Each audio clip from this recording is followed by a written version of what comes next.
Imagine life as a journey. From the day you're born till you take your last breath. Every one of us, without any exceptions, have gone through failures in a life. Not only in this room, but also world outside. You will not be able to find a single person who can proudly say, I'm a super successful person, never ever been failed in my life. It is impossible. It could be a small failure, like in an examination you scored lower marks than you expected. Could be in business you got lesser profits than you projected. Maybe in a relationship, your mom, dad, or children don't behave as you anticipated them to behave. Once in a classroom, a teacher gave out exam papers to children. 2 kids started crying profusely in a corner, and everybody wondered what happened. Teacher asked, hey, what happened to both of you? Why are you crying? The little girl answered, ma'am, I was expecting 100 out of 100 in this subject, but I only got 97 marks. I lost 3 marks and I'm crying. The little boy answered, ma'am, I was expecting 20 marks in this subject, but I got 45. These are tears of joy. Simply put, failure is something that you don't get that you expected, anticipated. In life, we all go through failures, isn't it? Maybe you want to crack a qualifying examination, you prepared day and night, you collected books, you went to library, you went on to multiple courses, programs, you burned your midnight oil, you went for the examination, you gave the examination with a lot of confidence and courage. On the result day, for some reason, you didn't qualify. You didn't get that admission in the university or a government job or whatever you wanted. You didn't qualify. You will be tagged as an academic failure. Maybe you wanted to build a business. You quit a corporate job, put all your money into the business. You worked for days and months, built a team, built a product or a service, went to the market. For some reason, crazy unknown reason, the business product miserably failed. You have to shut your shop and you have to go bankrupt and you are tagged as a business failure. Maybe you were in a relationship. You enjoyed, you cherished. Something miserable happened. You had to separate. You will be tagged as a love failure. I have this experience myself. I was madly in love with a girl and I thought we were made for each other. I thought I'll never sleep without her. And everything went well and good until one day we had a miserable misunderstanding, argument, fight, and we had to separate. And I felt the world is falling apart. I felt miserable. I felt crazy. I couldn't sleep. I couldn't eat my food. I couldn't think of my life after that. Until 2 years ago, I got to meet the man who married her. After knowing his situation, I told, thank God my love failed, but my life is saved. There are times life goes through these situations, failures, give us a lot of lessons. But for various reasons, the world around has made failure a stigma, a very bad stigma. We don't want to fail. Think about this, my dear friends. Every one of us as a little child were fearless, aren't we? We jumped off the sofa, we climbed onto the window, we caught those insects and bugs, even we touched fire. But somebody said, hey, don't do this. It is too risky for you. Somebody said, no. It's dangerous. They inculcated the sense of fear in us and we stopped experimenting with our lives. And we started playing in our own comfort zone. Back in school, I was a football player. I used to play aggressively football. I used to be a striker in the front end. I used to be in athletics and sports. And I remember one fine sports day in my school. I was qualifying at multiple levels in a 200-meter race. And I was preparing myself for weeks, every morning going for a run and jog. And kind of my imagination is on the race day, in the track, I will run like Usain Bolt, wind blowing on my face and cross the finish line. And I do this amazing sight of victory. That morning I told my dad, Dad, you know what? Today is a sports day. I'm competing in this race. With a lot of love and concern, my dad said, son, be very careful. Don't get injured. Run slowly. I couldn't understand my dad. Why is that? I'm getting ready for a race and he says, don't run. Faster, run slowly. Don't get injured. But many years later, when I became dad myself, I understood why he made the point. My son was 3 years old One fine evening, I came back from office. I had a very terrible, tireful day. I sat on a black leather sofa waiting for a coffee from my wife, and this little boy was climbing on the window, jumping from there. Once, again climbing on the window, jumping from there. I got so anxious. I said, hey, don't do this. You might fall down. You might break your limbs. Don't take risk. Don't climb. And my wife from kitchen shouted, don't worry, he's been doing this for the last 2 weeks, you don't know. He now learned to climb and jump safely. I realized, as a father, as a parent, my primary instinct was not for him to learn to climb comfortably and land safely, but I didn't want him to get injured, break his limbs. I don't want something happen to him actually. You know, our parents are our guardians, and they truly guard us with all this fence of comfort zone, fence of safety that don't let us take risk in our lives. Let me help you understand this from a psychological perspective. Have you ever seen a little cat ferociously fighting a huge big dog? Normally cats are quiet animals, isn't it? But dogs are the other way. If you have a cat as a pet animal, your neighbor even will not know you have a pet animal. But dog, the entire street will know actually. Have you ever seen a small little cat fight against a dog? Whenever it confronts, the cat will run away, hide somewhere in the corner. But the same cat, as a mother, delivered little kittens, would go to any extent to fight the dog to safeguard its children. And that is called the primal parental instinct to safeguard and protect their offsprings. And this instinct is so prevalent in all the mammals, and in human beings it's much, much more powerful. That is why our parents, our loved ones, would never want us to take risk in our life. They want us to play safe all the time. When I want to quit my corporate world and start my professional speaking as a business, hell broke in my home. I come from a simple rural background with no one to help and support and guide, but I told myself, I'm going to take this risk in my life. It's okay, I will fail, okay, I'll again bounce back, not a problem. I was prepared for everything, but my dad and mom and everybody around were terribly worried and concerned.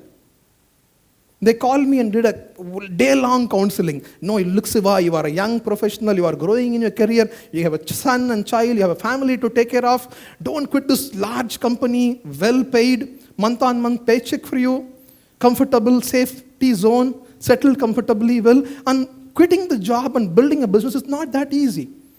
You have to be on the street selling your products, your service. It's risky. You might fail. Things may not go in your favor. You might not succeed.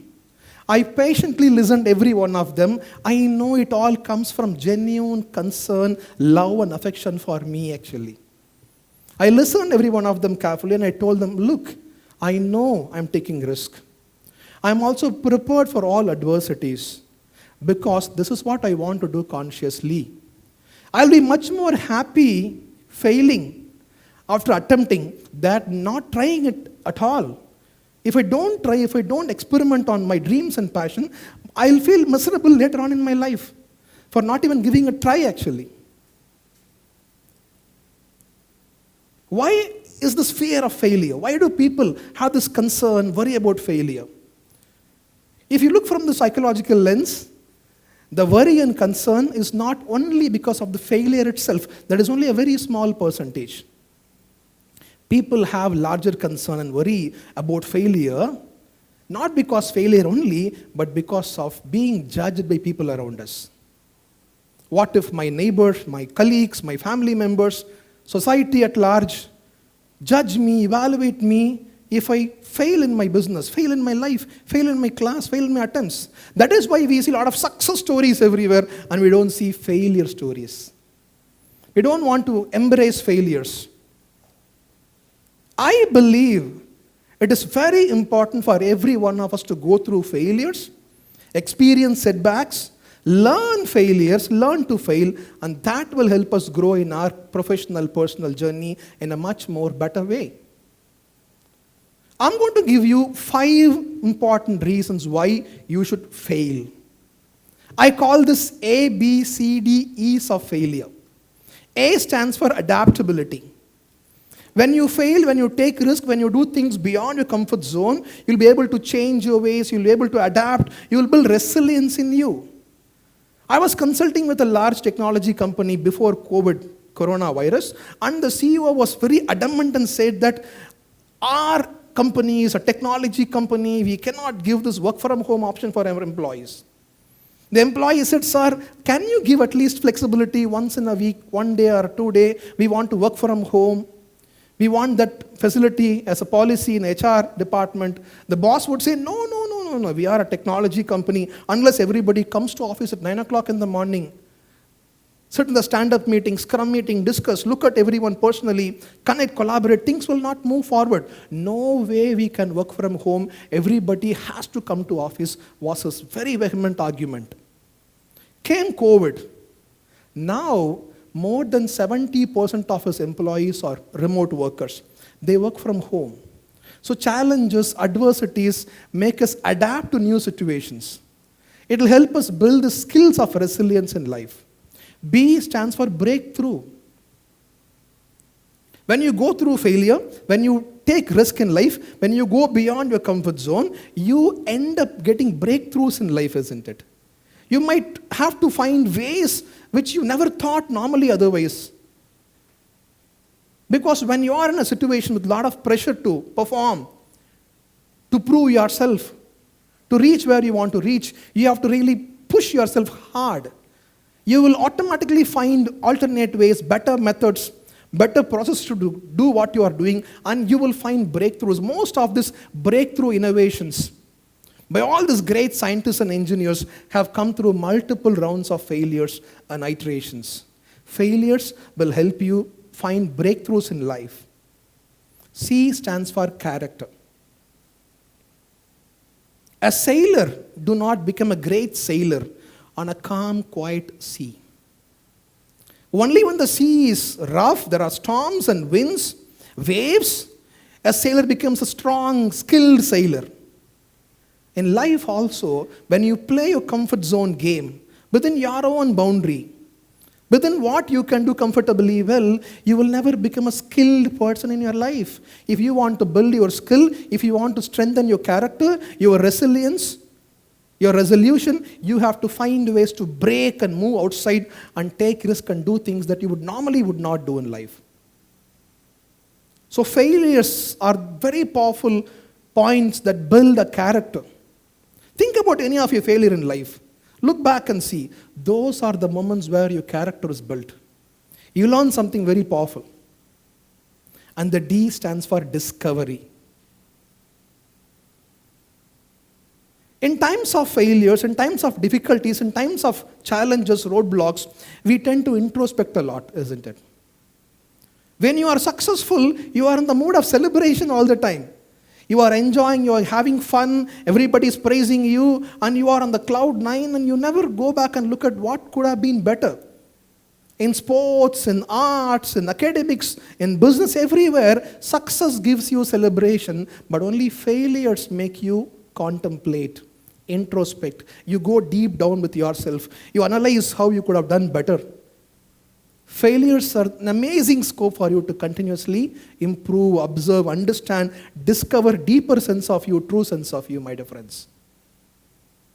And the last one, E, is experience. Think about a child who never got to climb a tree, learn to swim, sow a seed, grow a plant, play in a sports team, take that extreme sports. These children cannot really build resilience. They cannot really take important decisions in life because parents are protecting all the time. You can never dare to do things that you want to do. So failures are an experiences that shapes you. People say experience is a good teacher. I believe failure is the greatest teacher. Failures teach us lessons that we'll never forget our entire life. A deeply rooted, anchored, strong lessons are learned in the moments of failures. We get into new resolutions. We resolve into a new human being in the moments of failures. I believe it is very, very important for every one of us to embrace failures and celebrate failures, learn from these failures. I dare each one of you to break your comfort zone, to step little outside your comfort area, take those little risks in life, fail, experience failures, go through failures, take lessons from those failures. Truly speaking, that is the only way for success. Thank you.